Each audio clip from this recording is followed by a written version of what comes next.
Okay, we're back. Episode 141 of the Morse Code Podcast. Dan Morse, Soapy Preup. Is always brought to you by, is always brought to you by Cold River Vodka. Good friends of ours at Cold River Vodka on all your favorite social media handles. Check them out. We got holiday parties coming up. Wouldn't be a bad addition to any home bar. Can't imagine you'd disagree. No, I'm drinking a water bottle full of it. Yeah, that's great. And then, that's great. Let's leave it at that. What was I going to say? Hey, Merry early Christmas, by the way, just in case I forget later on. Appreciate that. Same to you. Oh, boy. What was I going to say? So get right into it. We'll be joined later by Phil Perry of NBC Sports Boston. That should be fun. Maybe talk some football. Maybe talk some Patriots.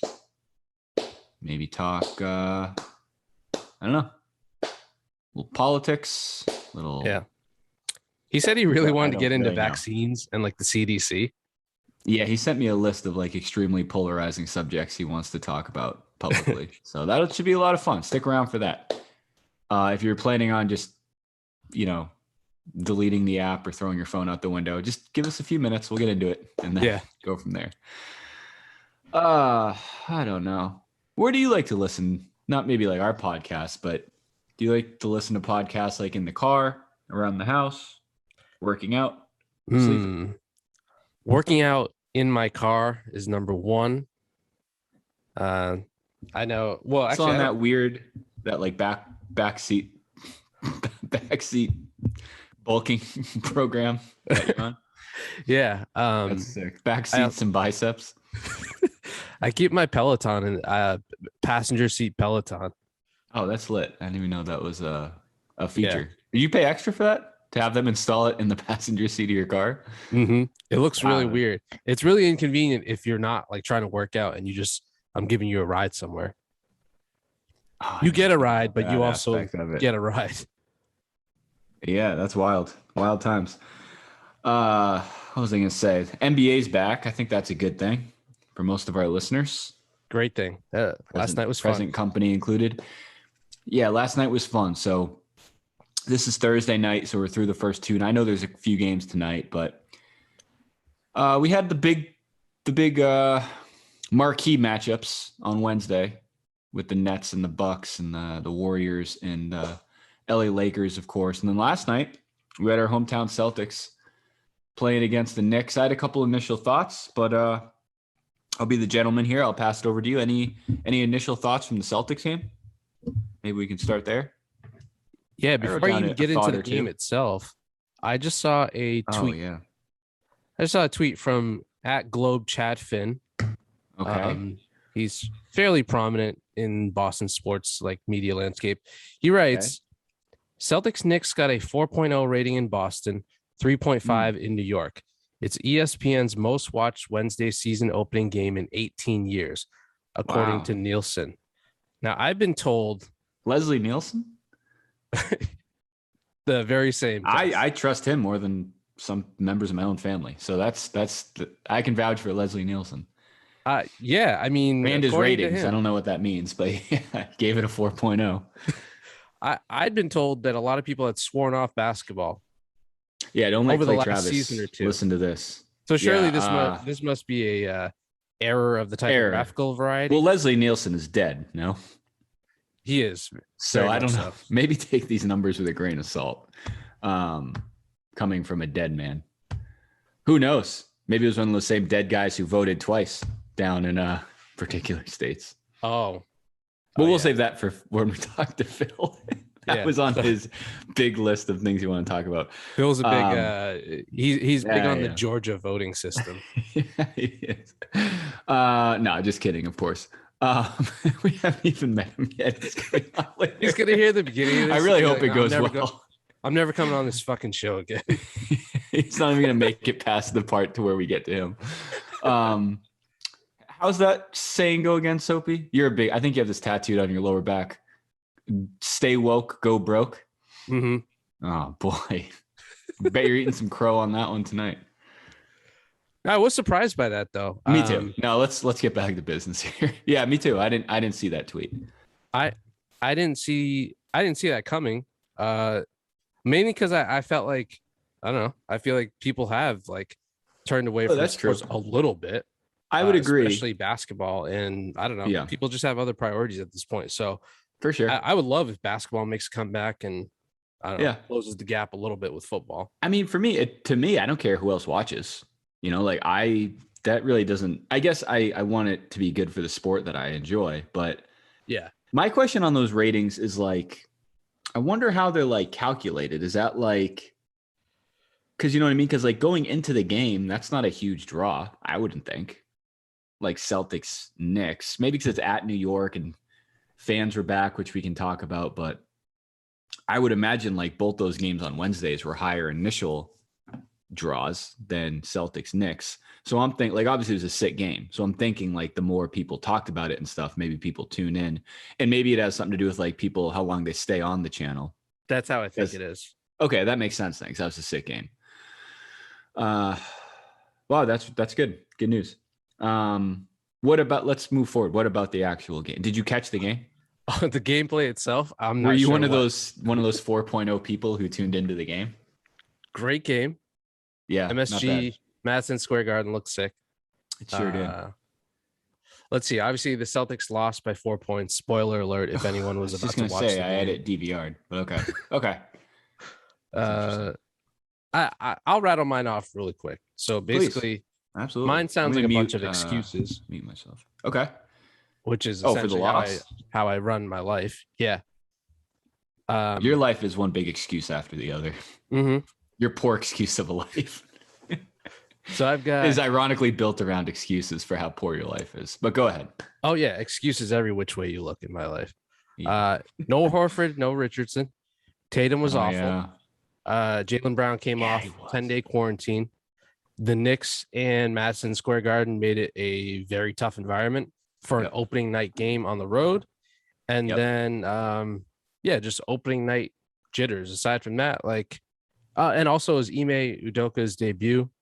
And Neil Long's debut too. Yeah, Neil Long was sitting courtside. He may have been nervous. So aside from that, I mean, I'm encouraged. That's kind of a good point. That'd be like me going to my office with like my wife just like watching from behind, like for an 8-hour shift. I'd be a little nervous too, or at least like uncomfortable. I don't know. You better close some of those funnel opportunities. Maybe sleeping on the couch tonight.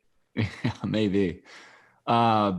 Going back to MSG, that one thing I wrote down, or I remember, I guess, like realized, this is really probably the first like real hostile road environment they've played in like 2 years. Yeah, you know what I mean. Like that is kind of and again, I don't know if I'm even considering this an excuse because it's not like I think the Knicks stink. Knicks, I think, were actually like a couple point favorites in that game anyway. I don't mind, taking the loss, but yeah, that was a fun environment. Not even that. Like I guess it's moral victory, but it's not like the Patriots where it's like every they lose a Sunday, it's like, oh fuck, like they're a little more meaningful. Same with baseball. Like every game in baseball is extremely important during the regular season, and there's our baseball talk for the day. But no, that was interesting. One thing have they always had like that blue light like going around? Did you notice that? Was that during actual gameplay or no? No, I think it was like during like timeouts and like when the crowd was like going crazy. It just looked really weird. I feel like them and the Lakers do that the most. Mm-hmm. I feel like they do that during LA crowd was good too. Yeah, but all the crowds so far, the games I've watched have been pretty cool to see back, especially New York. But yeah, the game itself, going into a hostile environment like that, it was fun. Like you do realize how much I think we've missed and we kind of saw it in the finals last year, but even then I think those were still somewhat limited capacities, right? Like the Phoenix and Milwaukee series. So that sounded like a playoff game last night. It did, man. That sure did. Spike Lee was prominent. Who else was there? There's some good guys there. Pete Davidson was there. Another weird looking guy. With Jon Stewart. Two people I always think of. If I think of one, I'm thinking of the other.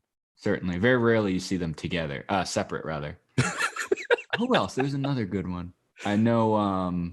I assume John McEnroe was there. He's fucking always there. John McEnroe, I think, was actually playing. So technically, yes, he was there. Oh, that's right. Yeah. But no, that was cool. Oh, and then Nia Long, obviously. Curious to see how that goes if she's going to be like that every game, even in Boston. She's basically on the bench. season tickets. Yeah. Where do I want to start? I agree. Tatum looked like poop. Jaylen Brown was very encouraging. That's what's tough about like Tatum and Brown. It's like when I'm not going to say like Brown's a better player, but it is nice when like Tatum's not playing well. I think now we have a clear, because it's not like even with Kemba, I don't think, a lot of people thought like Kemba's the clear number 2, but he was still there. I think now it's nice with this roster. If Tatum's not playing well, you can be confident that Jaylen Brown can kind of step into that role. Yeah. I don't expect him to score 46 a night. I don't expect him to score like Tatum does traditionally. Hot take alert. Seriously. That was a solid showing. Coming off COVID protocol too. Who knows what he was doing those 10 days? Yeah. I think you're supposed to like take it easy. But, I thought you were supposed to play basketball for 240 straight hours. Basketball in a very crowded indoor arena for whatever that number was just rattled off. Yeah. Do you want to give me your thoughts on Grant Williams or Marcus Smart first? I'll go Grant Williams. Okay. Because I feel like he's my guy and Smart's more your guy. That's fair. Traditionally. Yeah, that's fair. All right. So your initial thoughts when you saw Grant was in the starting lineup. Oh, okay. Yeah, we'll start there. Terrible. Okay. I couldn't fucking believe that he was in the lineup, but then the more I thought about it, the alternative was What's he gonna do? Oh boy. We'll save that one for later. But yeah. In terms of who's gonna match up with Julius Randle? I guess it's like, I don't know, fucking throw whoever you want out there and they're gonna get cooked. And he got cooked. He like from talking about Grant Williams still? Yeah. Yeah. From tip off. Like Julius Randle was crossing him up, knocking down threes like in his face on good contests too. What did he shoot from 3 last night? Julius Randle was, to use your phrase, cooking last night as well, for sure. He was 3 for 8. Not bad for a forward. Yeah. But as the game went on, if you can ignore some of the terrible Grant Williams plays, he actually ended up like putting up good numbers. I won't say that he played well, but he put up good numbers because he was 3 of 5 from 3 himself. Sure was. And a couple of those I think were in the fourth quarter. He had a couple clutch ones. Absolutely. Yeah. Those corner threes were big time. Celtics need everything because Tatum somehow was 7 for 30. Dude, and I'm 2 sure for 15 from behind the line. That's terrible. Boy, that stinks. I'm sure you've seen this going around. Tatum took the same number of shots as 46-point Jaylen Brown. Yes. He took one more 3-pointer as well. Zeke. Yeah, not sure if that's a great thing. JB was cooking. He had a great first quarter. I think he had 25 points. I think he was like 8 for 8 or something like that at one point. That was fun to watch. I was kind of curious what his limitations would even be, but he still played 46 minutes. Dude, he's got to be exhausted today. Nah, he played well. Yeah, I'm with you on Grant Williams. I mean, if you listen to our show, we don't really need to go into too much on Grant Williams. It is fun to be back on Grant Williams season. I will say that. I think it was literally the first or second possession he had a turnover. I don't know if you saw it. It was like a transition pass and he failed to catch it per usual. It almost looked like to do another season of this. Yeah, it wasn't off to a great start. It almost looked like a Patriots receiver, like dropping a throw and getting it like taken for a pick six. Pretty much the same. It was like a transition dunk or something like that. Marcus Smart, I'm sure we're in the same boat. It's a fucking roller coaster on like a nightly basis. It's like Dumb and Dumber. Like drives me nuts for 47 minutes, comes back and totally redeems himself. The 3-pointer at the end. But I remember at one point, I think I tweeted it too. We're talking about it in our group chat. I was being sarcastic I was like, man, I'd kind of be curious to see what his 3-point shooting splits look like compared to what Steph did last night. Haha. And I went on the box score, and Steph had 8 last night. He attempted 8 last night. And this was in regulation still, and Marcus Smart just shot his 9th. And I was like, oh, brother. But that 10th one did go to tie the game. And we were talking, I think, in either group chat or whatever. That's like, I don't know if that's more of a good thing or more of a bad thing, because I'm sure he's still watching that highlight on loop like throughout the afternoon today, and just telling himself various like basketball catchphrases like "I'm built different,"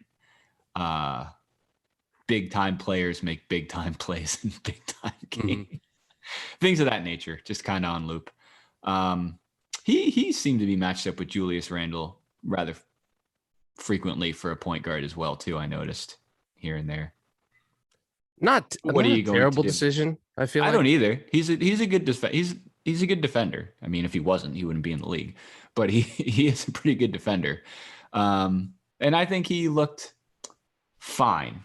I think he had a Marcus Smart game. He had 15 points. He did have 8 rebounds, which isn't bad. 5 for 11 from 3. 11's a lot of 3-pointers.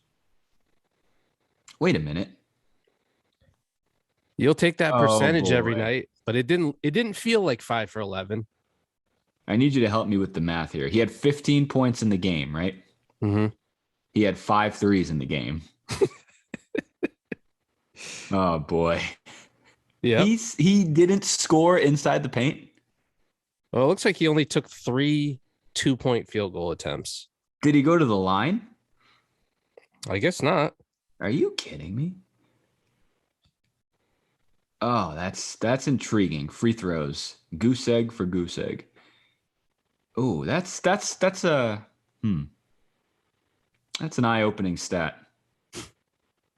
He attempted 3 non-3-point shots. Failed to make any of them. So he's a 3-point shooter. Yeah, I mean, that's a Marcus Smart experience. What we're doing. Oh boy, that's intriguing. He did play 46 minutes too. Wow. Holy shit. I know that it's a double overtime game, so it kind of skews the numbers a little bit. Yeah. It does. Do you see how many total threes they took? If you scroll down far enough. 57. That is, imagine showing that stat to someone from the 80s. Yeah, they'd be like, "Oh, you must be talking about like a month and a half worth of games, correct?" Yeah. Oh, you must be on that new crack cocaine drug that's going around. I mean, well, I was gonna say the Knicks took 45. That's still 12 less. 17. They shot 38%. They did shoot a higher percentage, but an outlier is Tatum shot.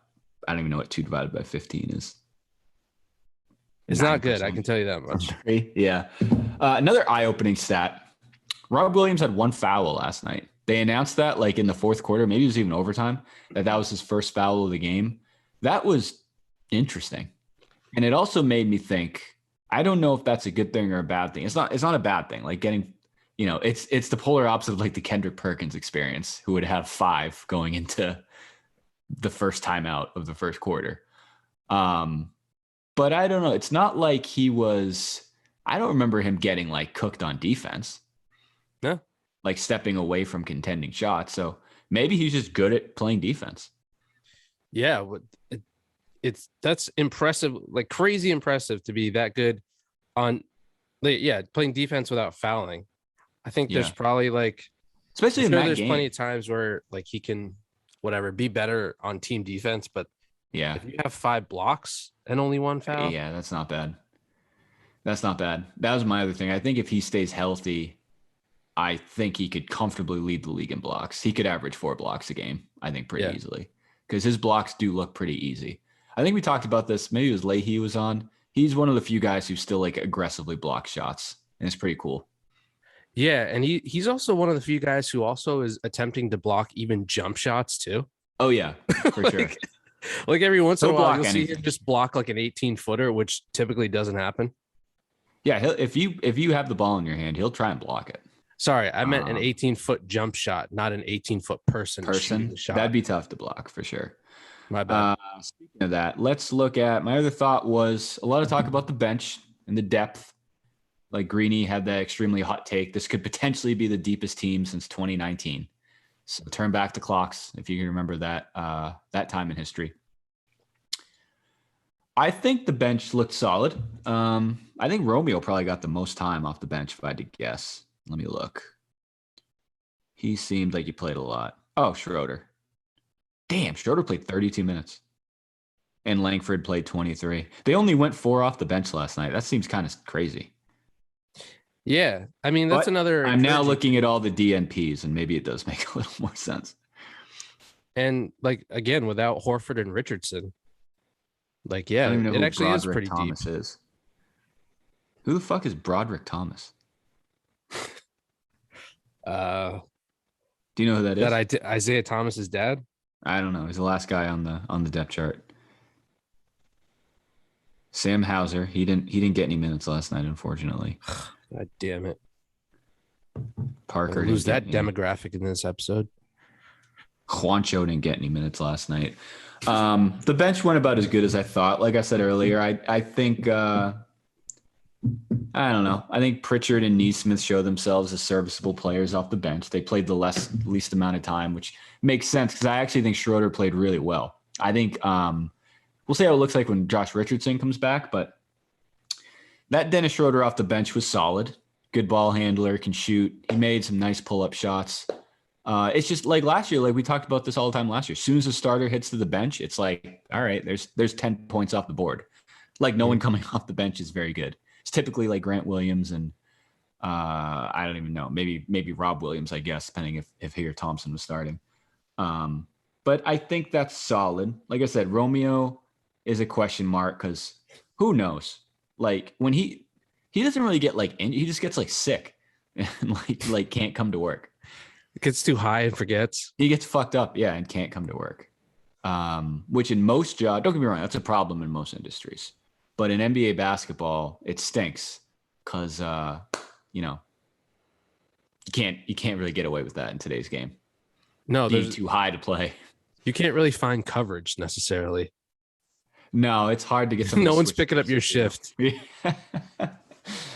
I would have to agree there.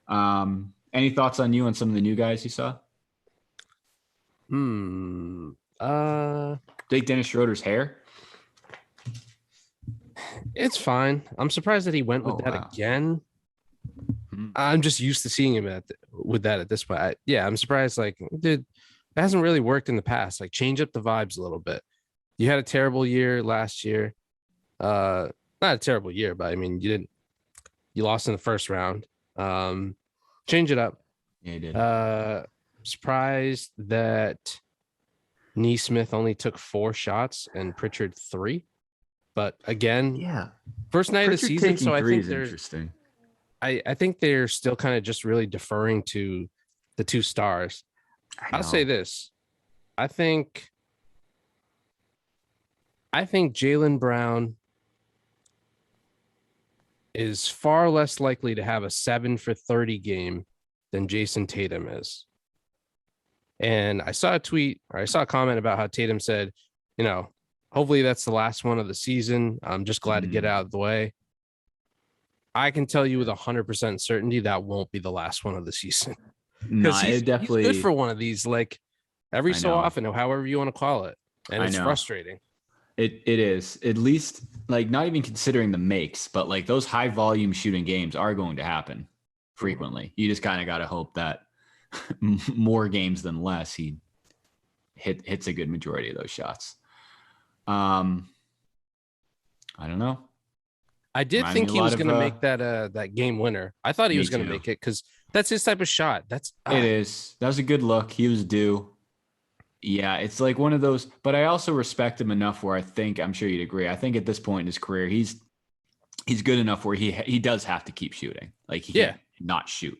Right. But again, I would strongly prefer him to make a handful here and there. Yeah. They actually had a couple of missed. I know Jalen had the missed dunk. think there was another one too. Schroeder, right? He had a missed bunny at some point, I think. Tatum had one. Yeah, Tatum had one in the second half where he blew by someone, but then they kind of like blocked him from behind. And I was come on, that's a thing that shouldn't happen to you anymore, especially at his size. I agree with that.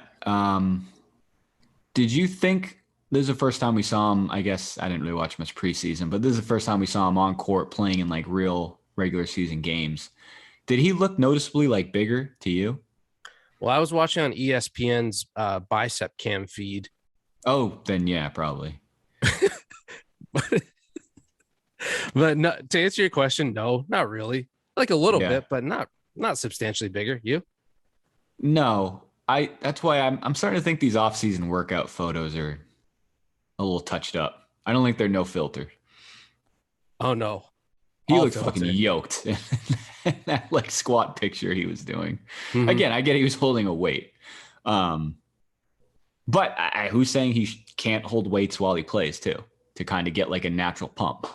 Imagine there's a player who just like did bicep curls on the bench, like in between like timeouts, just to keep a pump going. That's how they stay loose. Yeah. Instead of like hitting the exercise bike, they just do like power cleans like in the third row.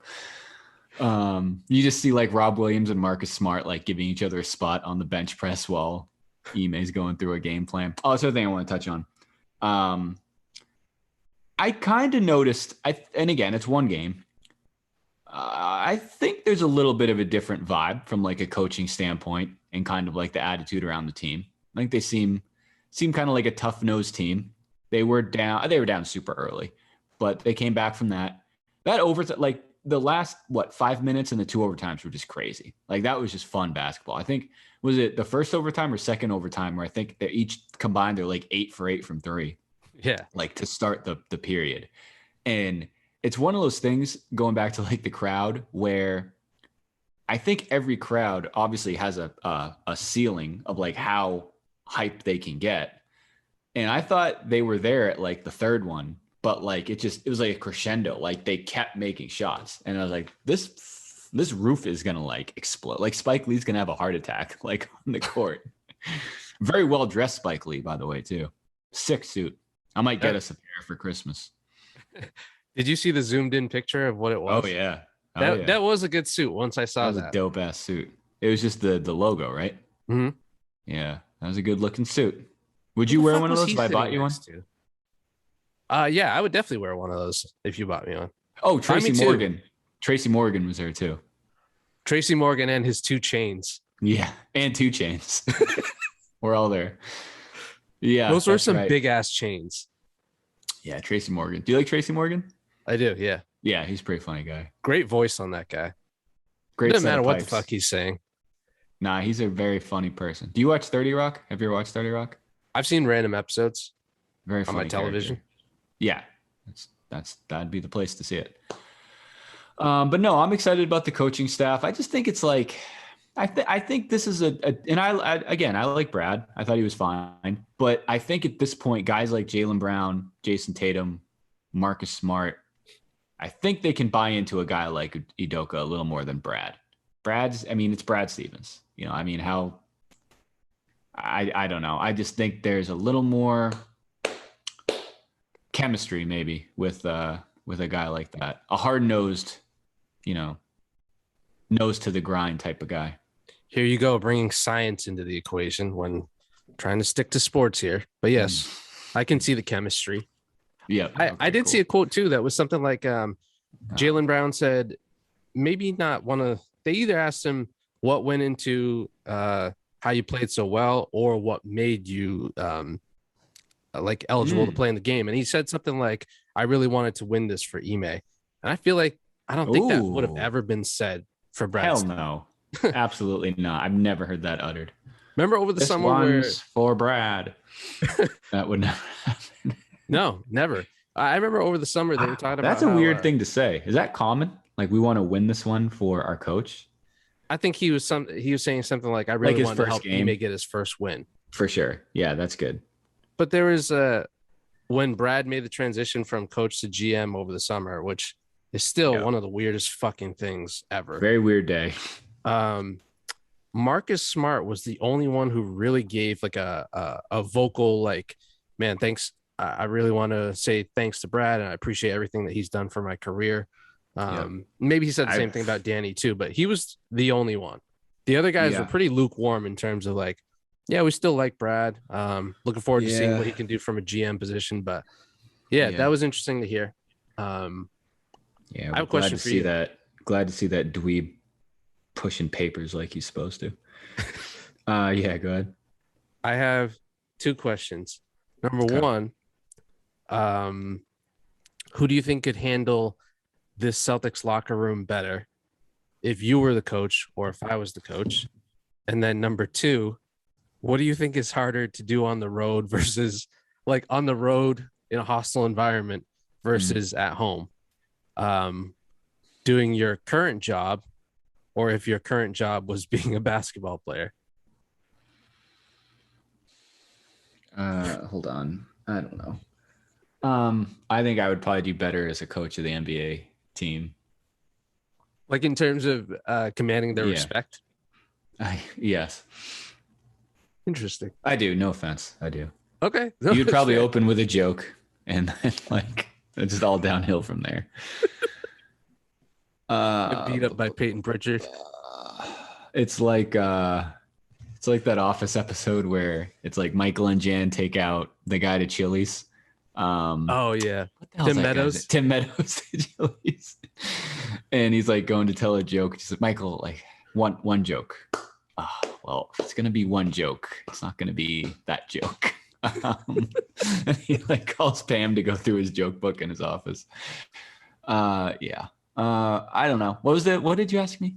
Like if I had to do my regular normal job what's a harder at like job Madison to do on the Square road? Garden? Sales or being an NBA player? Probably being an NBA player because I can't imagine there'd be much of a crowd, True. or at least a I'm hyped saying, up crowd.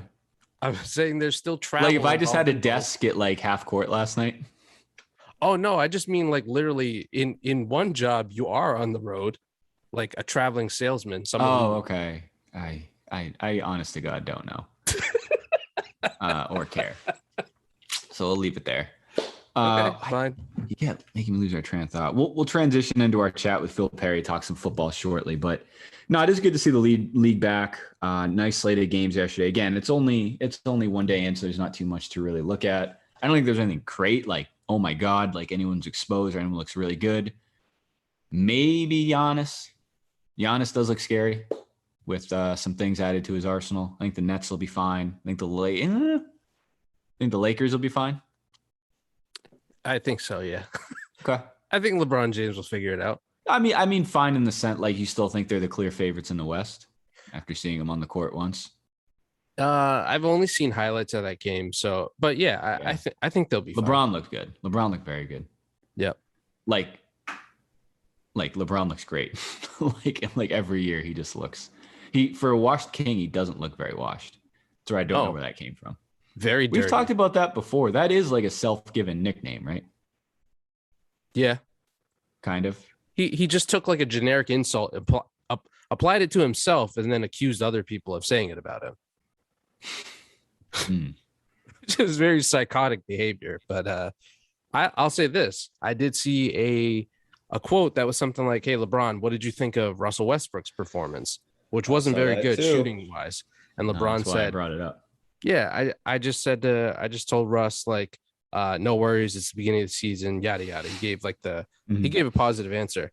I will be curious to see how that answer comes out like 3 or 4 months from now if Westbrook puts up another like 5 for 20, because Westbrook is not the type of person to take like kindly to that. If he like subliminally disses him, which LeBron will do. Yep. I thought you were going to say what he actually said. I told him to, hang out, relax, go home and watch a comedy movie and then like come back to work. Was that what it was? Uh-huh. It's kind of weird. I told him to go home, have some Los Lobos tequila. My brand. Throw on Space Jam 2, A New Legacy streaming on HBO Max in theaters near you. Yeah. I thought the same thing. I thought there was going to be more like Space Jam quote tweets, but I didn't really see too much. Yeah, that's a good point. I think It's tough because like you said, LeBron is very good at getting frustrated with players, but usually it's like dipshit players like J.R. Smith and Yeah. like Tristan Thompson and Kyrie and stuff. Russell Westbrook, I don't know, because now it's like when you make it so public, like you're buddy with all these guys, you kind of have to hold up that that image for as long as you can. And I don't think like Russell Westbrook's gonna stink, but he's gonna shoot. Like you said, he shot 20 times, so he is gonna keep shooting. That's by far the We learned strongest that. personality LeBron has ever had to like play with too. Absolutely. Yep, I would agree. No, I think they'll be very good. They'll be probably like a top 3 seed in the West. I really like the Grizzlies all powder blue jerseys they wore last night. Did you see those? Those are pretty dope. I actually disagree, but go ahead. You don't like those? I think those are the worst powder blues in sports. Well, that's a different angle. I guess. Producer Leahy always wants us to disagree. Yeah, so I don't really know where to go. I don't know what to do next. That was weird for me to say. Wow. I don't like every time I say something, I just assume you agree, and vice versa. So okay, we'll talk about this at our Q4 check-in. But okay. Well, John Morant looked pretty good. Ooh. No? What, you think he's strike 2? Yeah, okay. All right. And I actually think the Knicks are pretty good. That's why, like last night, I don't chalk it up as like, oh man, like we blew one early. I think the Knicks are a pretty good team. Oh boy. All right, boy. Actually, I don't know. I think the Knicks. This is awkward. Suck. No, I'm just kidding. What's his name out of nowhere? Obi Toppin looked pretty good last night. Yeah. Derrick Rose is still doing enough for people to continue to post Derrick Rose first ballot Hall of Fame and like Derrick Rose resurrection tweets. And French Michael Jordan killed us. Timberwolves maybe we'll get into a few games before I kind of pick other teams I'm going to ride with. I think Timberwolves are an early candidate. You talked about Anthony Edwards in the group chat today. He's super cool and super good. I think him and a healthy Karl Anthony Towns could be fun. I hope they don't trade for Ben Simmons because then I'm off that. Real quick. There are a lot of things I want to talk about, but we'll save it for an episode. Maybe next week when have people coming on.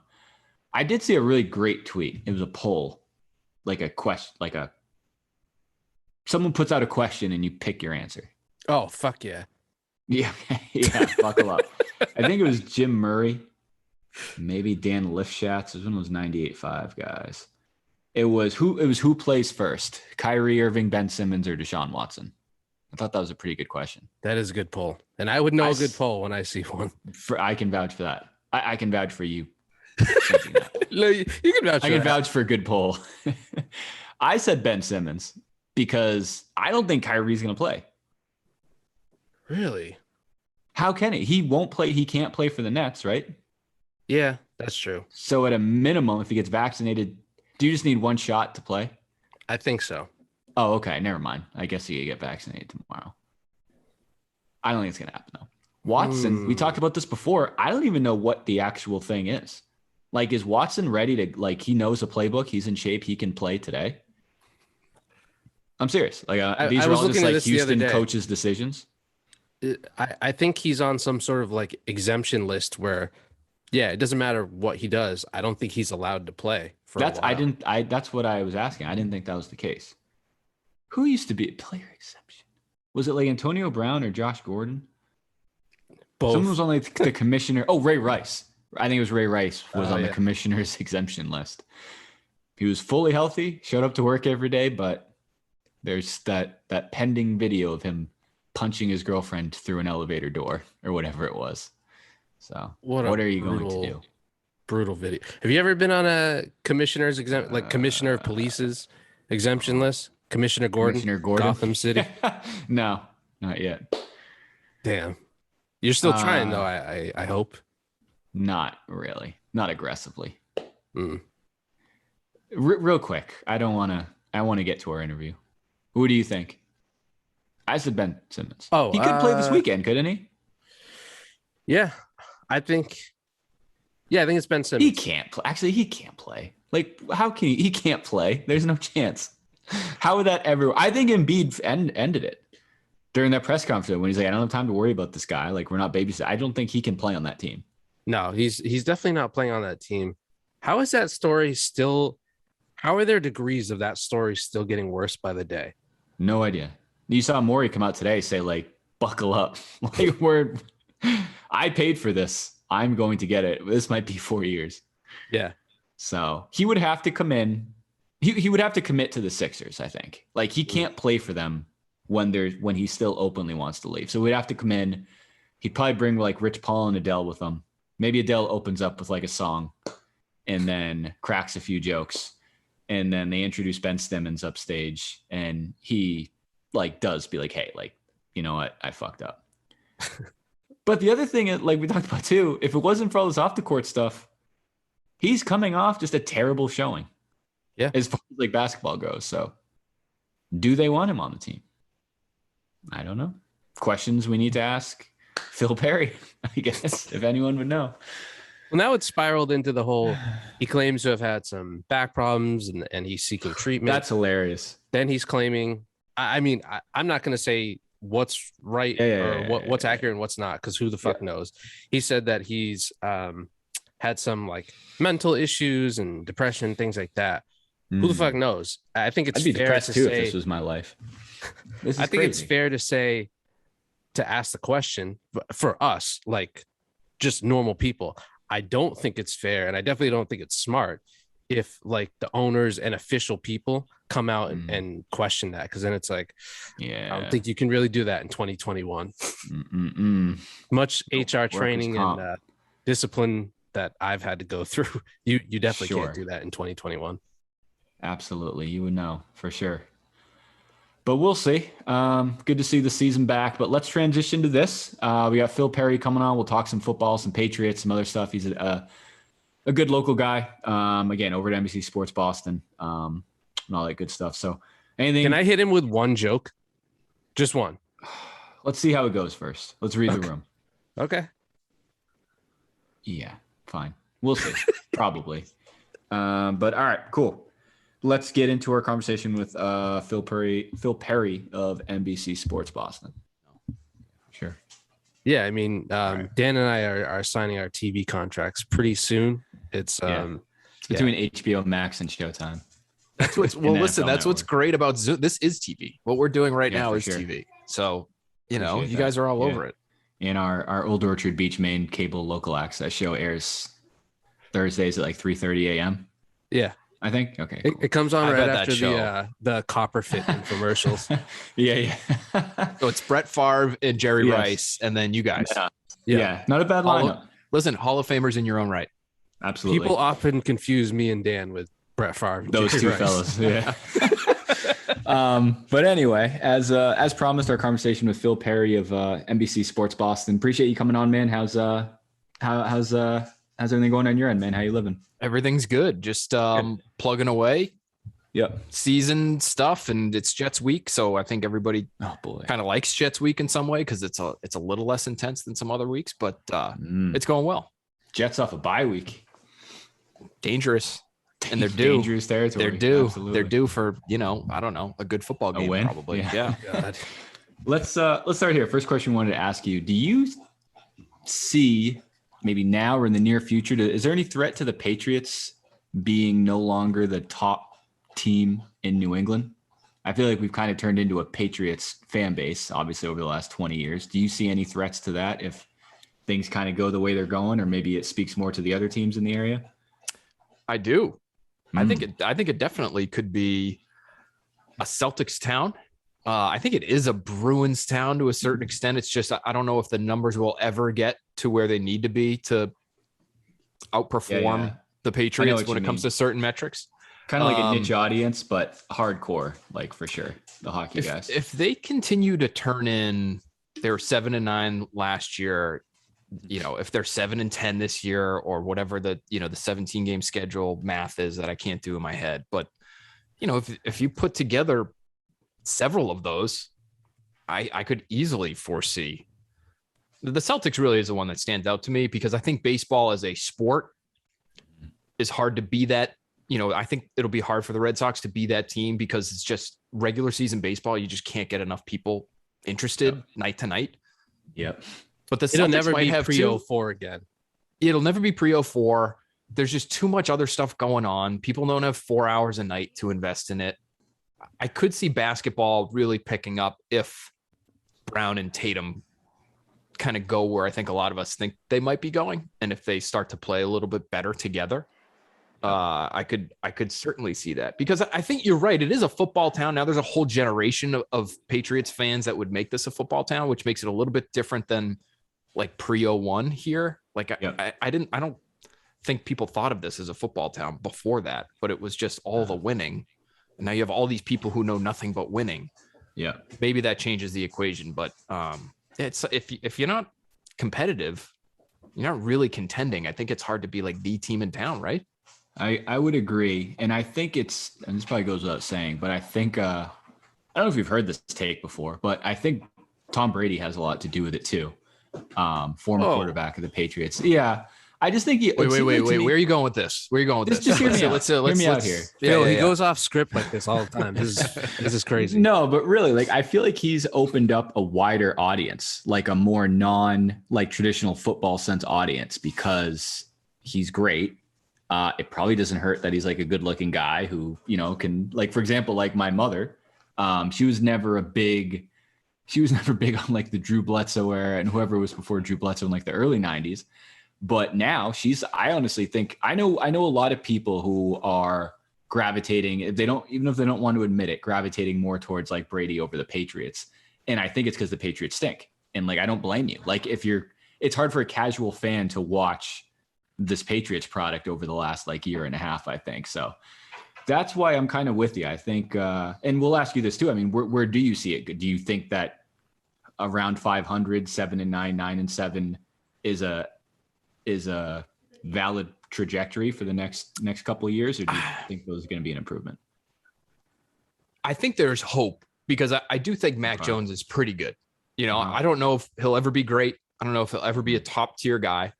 Mm-hmm. Meaning, top 10. Is he, does he have the ability to make special plays that would kind of bump him into that range? We actually got to talk to on our next Pats podcast. So a little bump. Oh, here we go. Yep. There you go. Breaking news. Cross promotion. Sure. We had Kurt Warner, and he was actually more critical of Mac Jones than I thought he'd be. He basically said completions are great. Completion percentage is awesome. Good for him. But if you're not making special plays consistently, your team's just not going to win enough games for your team to be good and for you to be considered one of the best guys in football. And I agree with him. You look at the best teams they've got, and they do it in different ways. Like Lamar Jackson's big plays are different than what Tom Brady's big plays are, which are different than what Patrick Mahomes' big plays are, but they all have a special skill that, lends itself to making them one of the best in football. So I don't know if he'll get there, but I think he's good. And if you have that piece checked off, you have a pretty good chance of being a playoff team. And I think if they can keep that part of it going, where they're in the mix, they might not be winning the division every year, but if you're at least playing games into January, right, then I think they've got a pretty good grasp on the region here. Yeah, I'm with you. Like week 16 and week 17 matter. That's like, you know what I mean? Like those are meaningful games one way or other, which traditionally it was like either wrap up a bye week or like rest people or something. But yeah, I'm curious to see how it goes as well. Yeah. The one thing that just talking to some people this week that I do find interesting, just like looking ahead, people from other NFL locales. Yeah. I think Josh McDaniels is going to end up getting some head coaching buzz this offseason, because Mac Jones, who knows? We're a third of the way through the season. But if he wins Offensive Rookie of the Year and he looks like the front runner right now, Josh McDaniels is going to get some head coaching looks. And if he takes a job, then what happens? Because this is like one of the weird things about having we never have really had to think about this before, because it's just been Tom Brady for 20 years. But one of the weird things about having a defensive head coach is if your offense is any good, your offensive coordinator eventually gets poached, thereby impacting your offense and potentially your quarterback, especially if it's a young quarterback, for a season or two until whenever it is that guy gets used to the next guy, and that coordinator quarterback relationship gets established. So like, does that, I think we all assume, okay, Mac Jones is going to continue to get better. And then year two, like he starts getting closer to his ceiling. We start to figure out what he is. Well, if in year two, like all of a sudden his offensive coordinator is, I don't know, like Nick Caley or I would assume somebody there's from another Belichick team. kid. Yeah. There's another Belichick kid that can just naturally step in and call a bunch of sweet plays. But yeah, I know what you mean. That will be different. Yeah. Like that, that just, it could like provide like a little bit of a speed bump for the guy. Damn, that's a good point. That's kind of that is frustrating because like that's been the constant. Yeah. It is. That's a good way to put it. That's been like the one constant. Like we're not those teams. I say we, like the Patriots aren't those teams that worry about coach turnover every year. Like like the Browns and like the other teams who have a new head coach every year, let alone coordinator. So good point. I don't know. Do you think that's Josh McDaniels' goal? Do you think now he's at the point where it's I'm laser focused on head coach? Maybe now that Brady's out of town. I think he is, although, to continue with the Mac discussion, if Mac Jones is so good that Josh McDaniels falls even more deeply in love with him than he is right now, and the quarterback options out there in terms of like new head coaching jobs he doesn't love, I'm trying to think now. I mean, the obvious one is the Jaguars and Trevor Lawrence. Now, that would be a pretty good quarterback to go work with. But if it was, say Chicago and Justin Fields, and for whatever reason, he doesn't love Justin Fields. I really like Justin Fields, but I don't think the Patriots liked him going into the draft.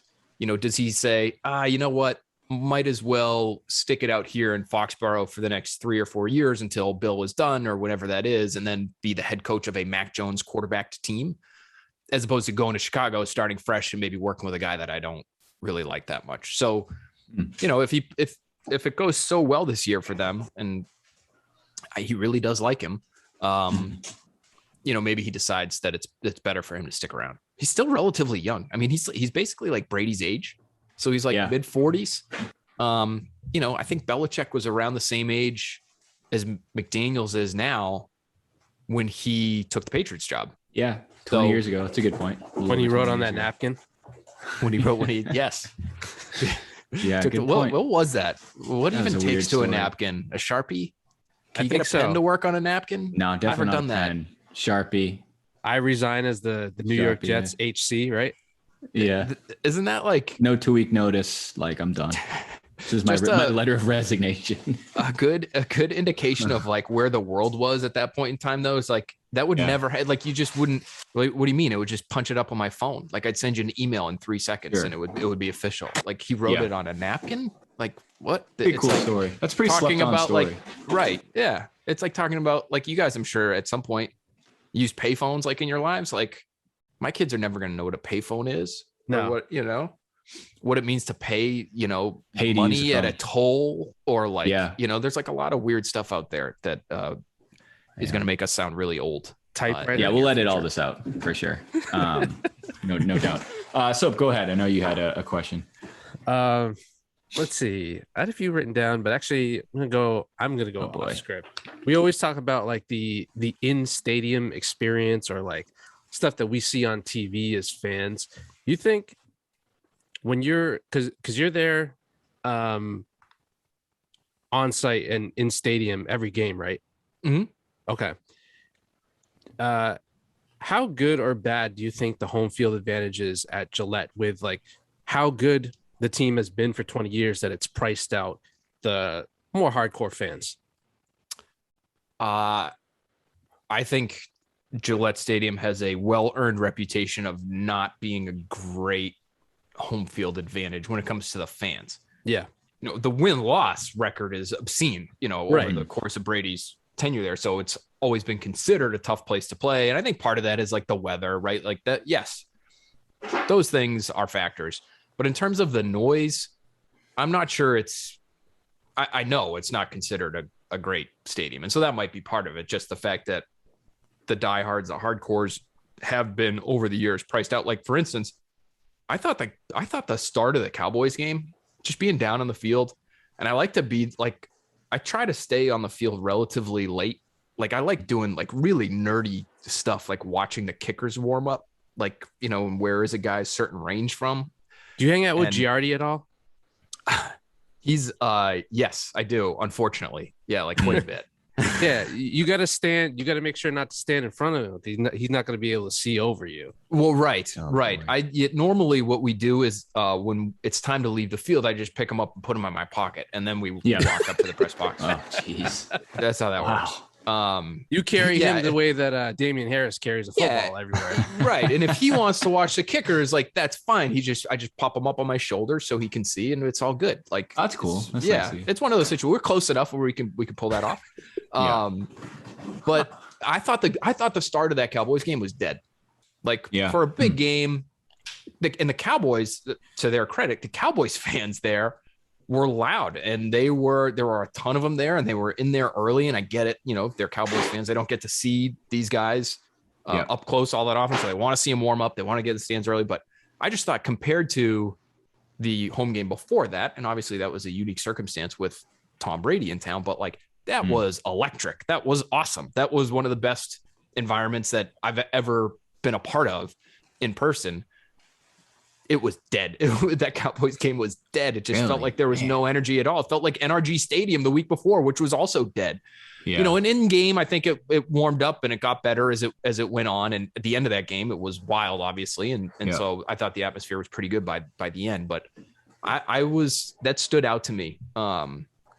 Just thinking, like, is this what it's gonna be like for a long time here? Like, that is depressing. Dead early. Yeah, I think that kind of goes back to what we were talking about earlier, just about like the casual fan. Yep. That was turned, quote unquote, real fan over the last 20 years. That Brady's not here, that might kind of decimate a little bit. But they're 0-4 at home this year, right? That's a real stat. That is so strange. And they're at home Sunday against the Jets. At home Sunday against the Jets. Have to win that game. It's a get right week. They should get right game. There and should then be a 7-point favorites, I think. There you go. Yeah. I don't know about that. And then I think they have the Chargers. I think someone threw out like, what is it? Like 8-3 gets them to 10-7.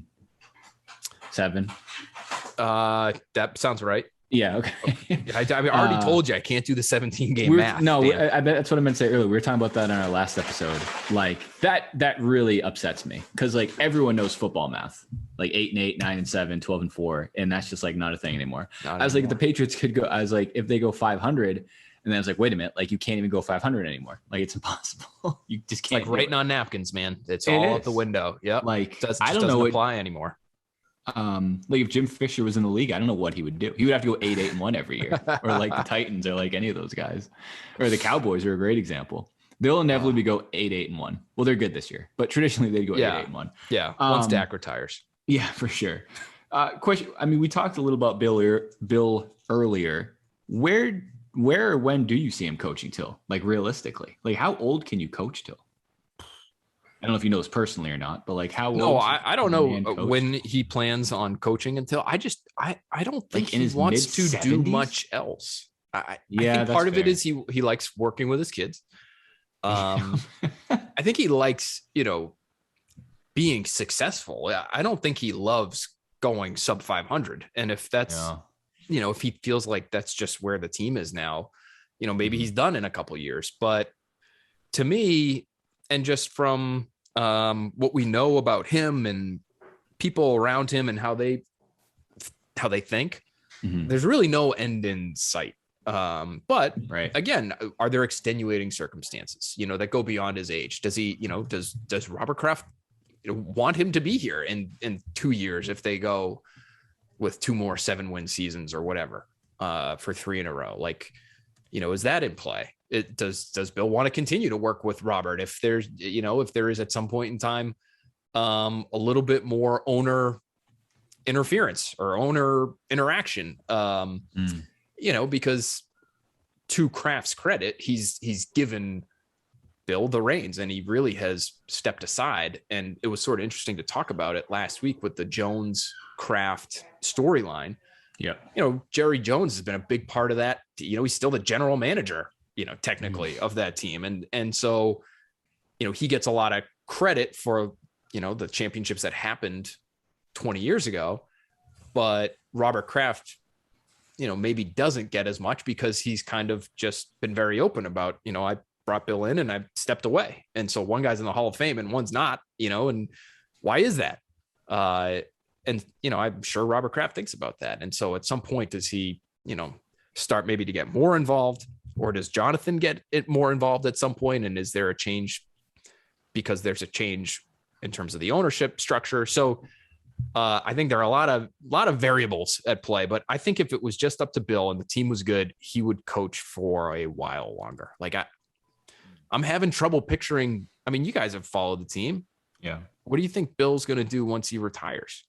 I don't know. Like literally. I think he likes golf. I don't know if he likes it that much. Yeah. Yeah. I think he's going to legit retire. Like not like people in the NFL retire in like their 40s and then work at TV or something. Right. But yeah.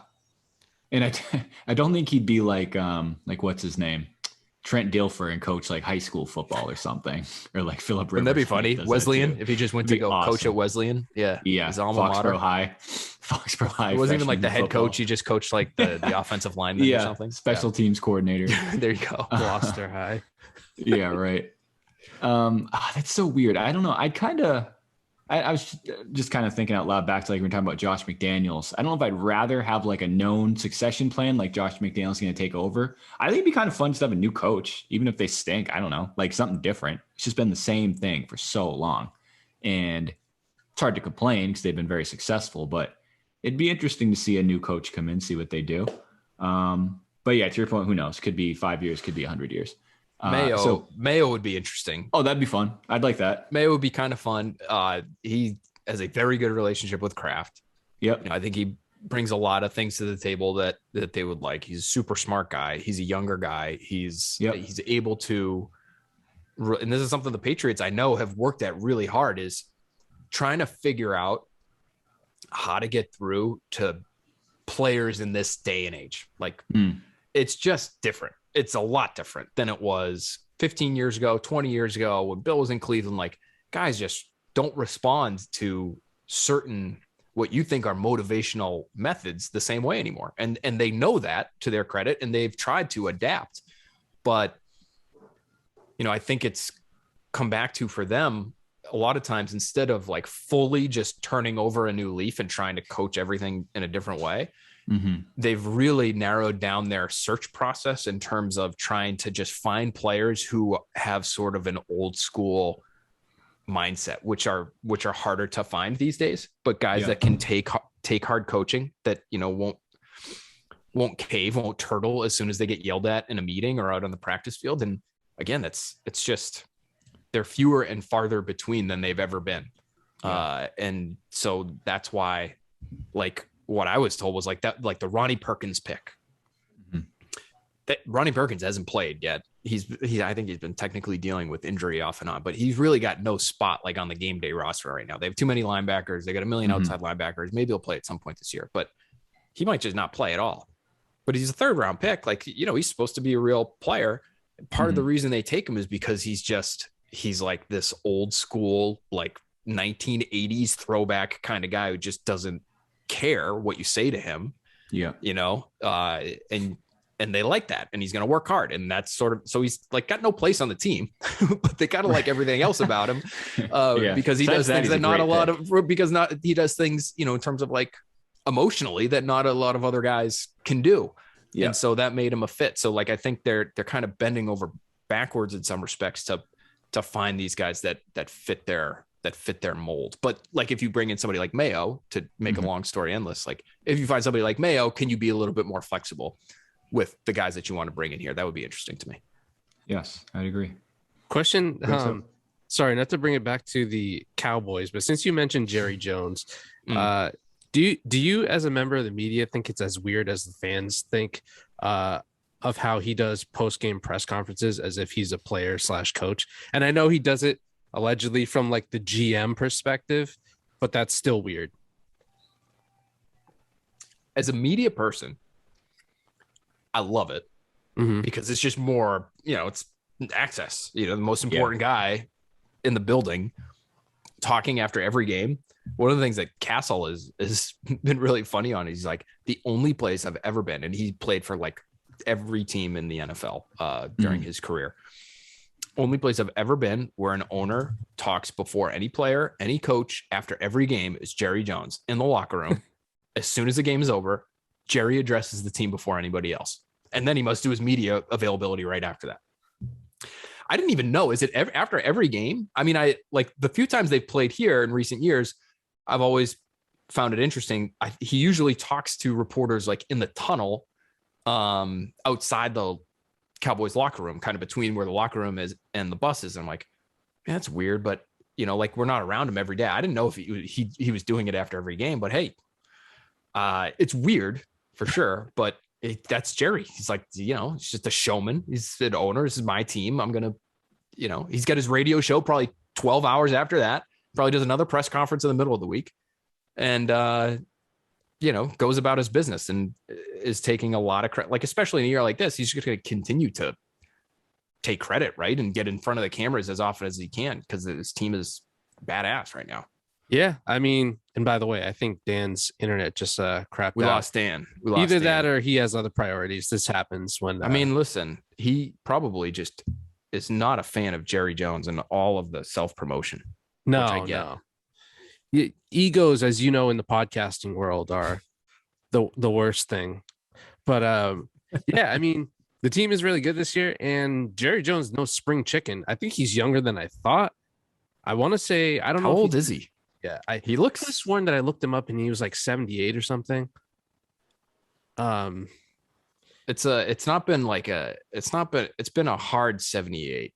Wow, you're right. 70. We just turned 79 last week. Happy birthday to Jerry Jones. All right, this is the Jerry Jones There you go. Birthday episode.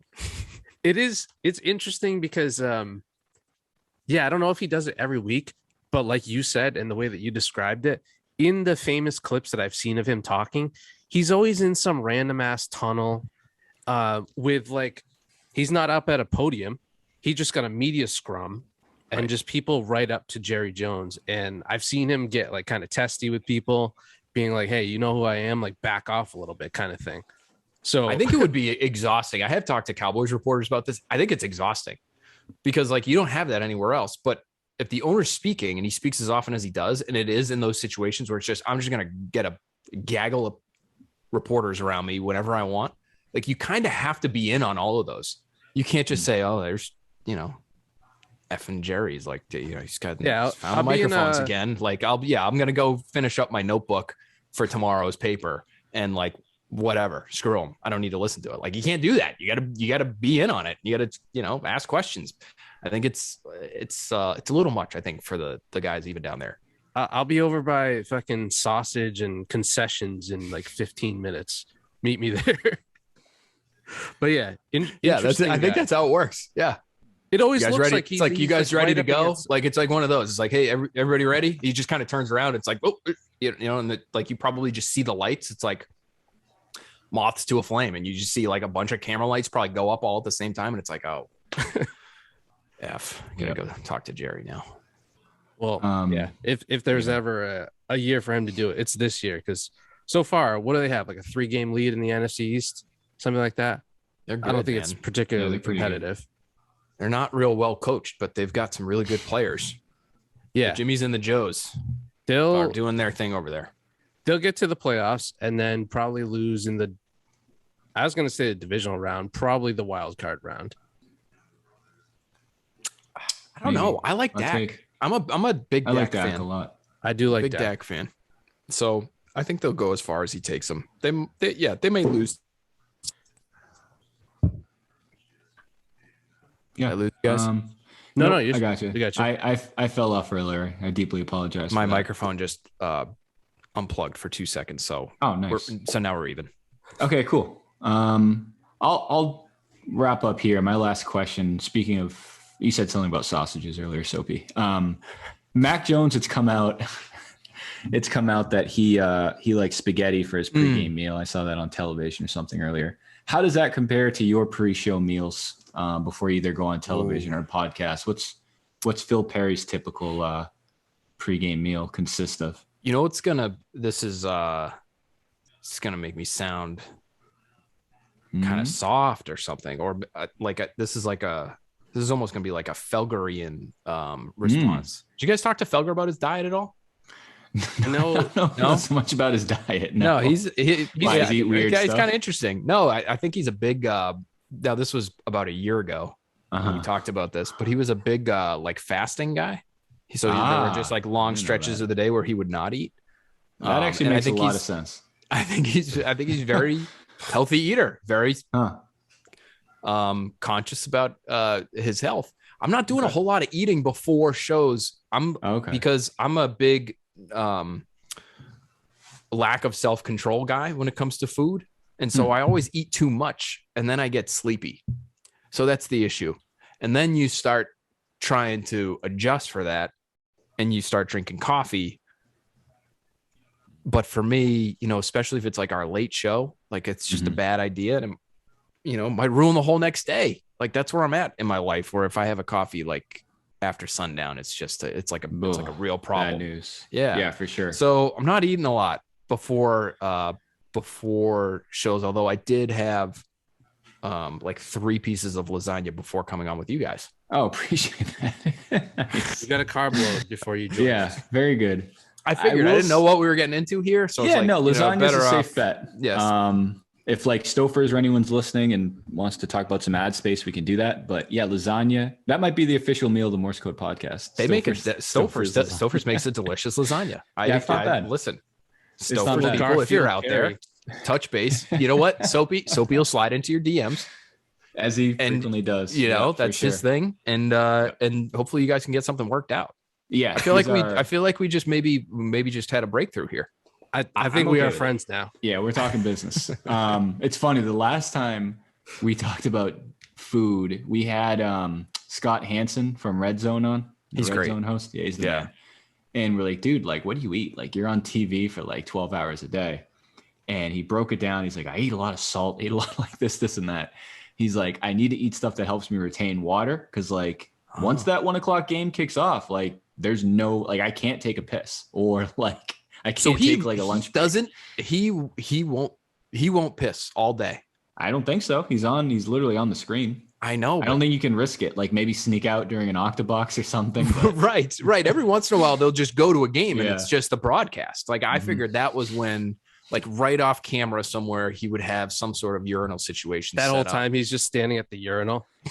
It's just right there below the It's just podium. all green screen behind him. He's actually in a porta potty. I feel like I've seen that somewhere before where someone was like, they got to just build in a urinal into his podium.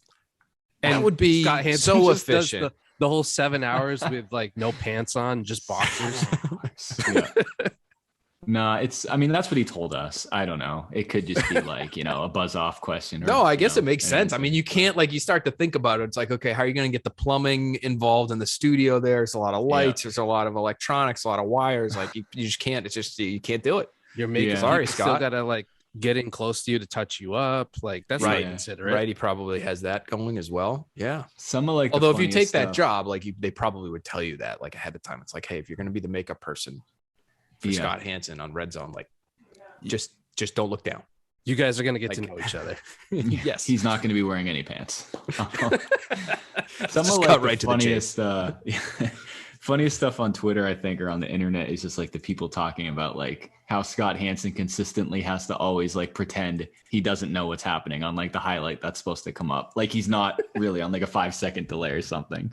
And he just has to act like absolutely flabbergasted like every time they cut to like one of the octoboxes or something. But he's got a pretty good gig. If he knows what's going on, he plays it off pretty well. Like he could be. I agree. Yeah. That's like acting chops right there. I wonder if he does anything else. I'm trying to think. Like he's not.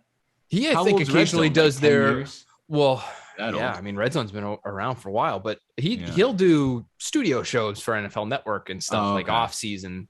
Total Access or. Oh, okay. I think I've seen him on some of their draft coverage. So like he definitely does other stuff. I just think. I mean, he's perfect for that job because he's just so high energy all the time, and it feels very genuine. Like, yeah, I think so. These questions probably would have been better for Scott Hansen than asking just Phil Perry what he thinks. What I think about Hansen's Scott Hansen. answers would be.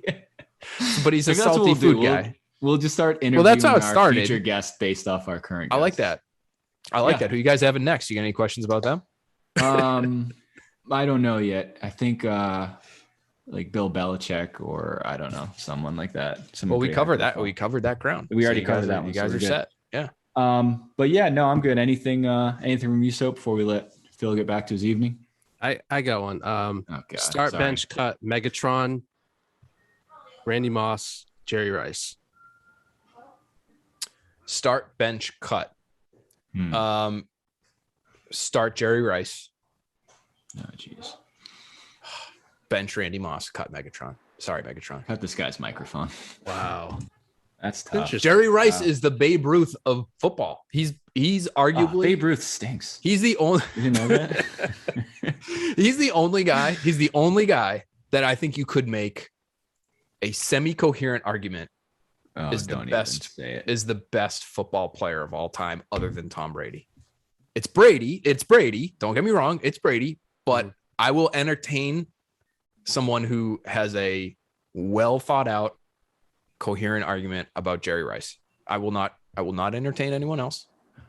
It's Jerry Rice. If it's not Tom Brady, he's that much better. His statistics are obscene. Just ask him. He knows him for sure. He does know him. He could rattle him off at any Wouldn't given you? time. Wouldn't you, Dan? I guess. That's a fair point. Okay. My high school statistics aren't far off from Jerry Rice's. What is your answer? What is your answer to this? You guys are going Moss over Rice? I would go Moss. Particularly am. Moss, Megatron, Rice. Comfortably. And so this is an argument about like the modern day athlete versus the guys who played 30 years ago. Like kind of like how LeBron's like better than Bill Russell because like when Bill Russell played, there were like 15 NBA players at the time. And like, he was just the best of a bad bunch. Yeah. I don't think it's that extreme, but also, I mean, I don't know. I mean, I've watched, I'm in my early 30s. I've watched Randy Moss and watched Calvin Johnson. I watched Jerry Rice like on the Seahawks, like the Raiders, or the Broncos, some on the Broncos training camp roster or whatever it was. But yeah, I don't know. We're a big pro Randy Moss podcast. I mean, I love Randy Moss.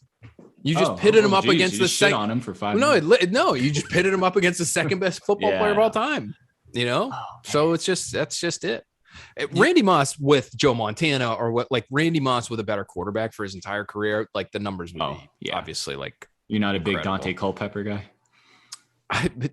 No, I love Dante Culpepper. And he was perfect for that offense because you just get this guy who was he was a jugs machine. Yeah. And you just like load it up and put it on, 11 out of 10 and just fire away and just let Randy run underneath it. So what do they call that? Is that called the hook and ladder play? That famous one where Randy caught it and then lateraled it. I think it must've been to Chris Carter, right? I can't think of that off the top of my head. I think he made that up. No, it's a real highlight. Probably in there somewhere. When Randy Moss lateraled it to Jerry Rice. Yeah, I don't remember that one at all. Before we let you go, Phil, where's the best place for everyone to find you online? Your podcast and your Twitter handle and your shows and everything. Everything that I do, you could find on Twitter at Phil A. Perry. Okay. Instagram, same name. And then NBCSportsBoston.com. All the written stuff.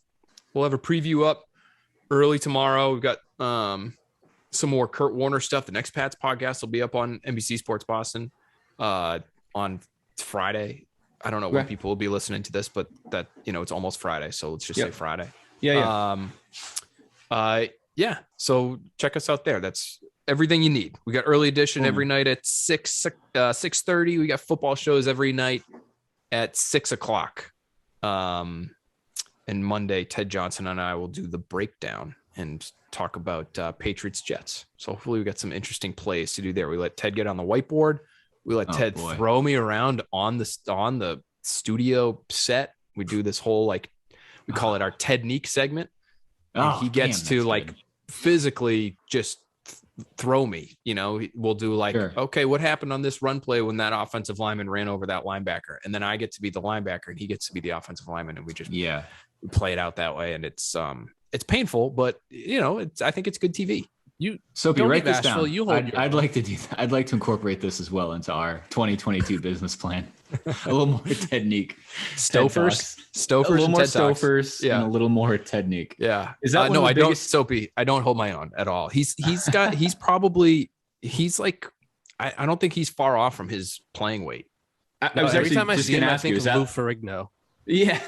I was like, is that one of the biggest he's a people large you've ever man. worked He's a with? large man. And it's what's really what's a lot of fun is when we do our whiteboard segment, it's supposed to be like, in the locker room. So we go jackets off. Okay. Gives you a little different feel. But when I take my jacket off and Ted takes his jacket off, there's like a little bit different reaction from anybody who happens to be watching us in that moment. Sure. And it looks like, that's a gut punch, huh? Yeah, it really is. It's really deflating. It's really deflating. I look deflated and it is deflating for me. Yeah. Ted just looks like a chiseled fucking. He looks like an actual. And I'm not like a small guy. Bust. I'm like 6'2". Sure. Oh yeah. Like, 6. Yeah, I'm probably like free safety sized, but he's still like middle linebacker and like mid 90s prime middle linebacker size. Like that when they used to have like big guys running around. It's not like 220 pounders and it is today. It's like cowboy collar era middle linebacker. Kind of like a John Lynch versus Brian Urlacher type match. Kind of. Yeah. He looks like Ted Johnson. Like you said, he just right. Like he's still Ted Johnson, like and I'm Ted still Johnson. just like me, like in high school, like high school senior Phil Perry, watching Ted Johnson. That's all right because you get to throw around Giardi on the field. So that's true. That's true. Point. That's actually where I take out all my frustrations from the previous Monday. Is where I get to interact with Giardi and just like spin him like a top and throw him into the first row. Yeah, tell Giardi you came on with us and tell him you had a good. Even if you didn't, tell him you had a good time. I bet I had a great time. Interested to hear that. Okay, well, that's what everyone says. But did you guys did you guys have a good time with him, or it was like a little? He comes on all the time. We're just like obligated. He always asks to like come on, so we're obligated to like help him out. He's trying to grow his brand. It's one thing we found coming up over the last years. We do like to take time of our day to help like some of the smaller guys. Like I get that. No pun intended. Like right. No, making a bigger name. No, you just mean professionally. Yeah, right. It is what it is. Small. Right. I take time away from spending time with my family to help Mike's platform grow. So all good. That's why you guys are so beloved. Yeah. And I have one final one for Phil. Sorry, Phil. Go ahead. That's Soapy. okay. This is it. Soapy, go, shoot. I swear, Phil. Do you like dad jokes? It doesn't matter how you answer. I'm still going to tell you one. But do you like dad jokes? Love dad jokes. Okay. Yes. All right. I'm logging You yourself are a father. You don't have to answer that. Twice over. Okay. All right. Congrats. Thank you. Football dad humor. Linemen are obviously really big guys. So it must be tough for them to shop for clothes. So here in New England, we have Trent Brown. I just use this example because he might be the biggest player, 6'8", 380 pounds. I think we can all agree, me, Dan, you agree, and Phil, you agree. That's pretty big. Oh yeah, sure. That's very big. Okay. If Trent Brown needed to update his wardrobe, would he go to a Banana Republic, a TJ Maxx, or a Gap? I don't know. Where's he going? He's going to a Gap. It's a terrible joke. He's trying to make a joke about like the A gap, like on a line. It's an inside joke. Whenever Giardi comes on, Soapy tells like a handful of these jokes, and they're terrible. Soapy, that was worse than I ever could have imagined. I'm really pissed you chose that. That's clearly the worst one. Okay, I'll tell him one. If you remember the second one you told Giardi, I would tell him that one, and then we can. He's going to a gap, like he's going to the A gap. Like pretty much between the center and the guard. Like the A gap. Sure. Yeah. But he's a tackle, Soapy. I know that's where the joke. I know it's hard to tell by looking at him. Soapy doesn't have an extensive football playing. No, that's me. That's where my my worlds collide. Where I'm like football guy, like A gap tackle. It doesn't make any sense. I've told him for weeks. No, he got me on that. 30 seconds. At least Phil had like the scientific answer behind that. Okay, here's my better one. If a bunch of football players are teaching each other how to roll marijuana cigarettes, would that be considered joint practice? I like that. That's a good one. Okay. That's very good. Not bad, right? It's very good relative to the first one. The first one was so bad. I'm still wondering if I'm just not getting a bad it. strategy. And if I'm just like not smart enough. And you guys, like, I'm going to hang up here and you guys can be like, can you believe you didn't get the A gap joke? No. What a dummy. Remind me again. It's the center and the guard. That would apply. Yeah. Yeah. We did a whole like shoot the A, I was talking to, have you guys ever had Hardy Poole on the podcast? You should have Hardy on. Mm-mm. You guys would get along with Hardy great. Yeah. Great guy. But his whole game plan last week for the Cowboys was just shoot the A gap. He didn't know what that meant, but he just liked how it sounded. And so we got into a whole conversation about how the Patriots might be able to shoot the A gap against the Cowboys. And they kind of did on a few occasions. Yeah. Christian Barmore right through the A gap. Yeah. So that was a lot longer than you guys were planning on spending talking about that. Yeah, joke, no, sorry about that. Soapy, I support the cause. I would say good effort, and you were 1 for 2. Like, that's fine. Not that's bad. A decent percentage. Decent completion percentage. Exactly. Yeah. You had a much better response than Giardi. So that's all I can say. All right, Phil, we'll let you go, buddy. Nice chatting with you. Thanks for coming on. And everyone else, we'll see you guys next time. Peace.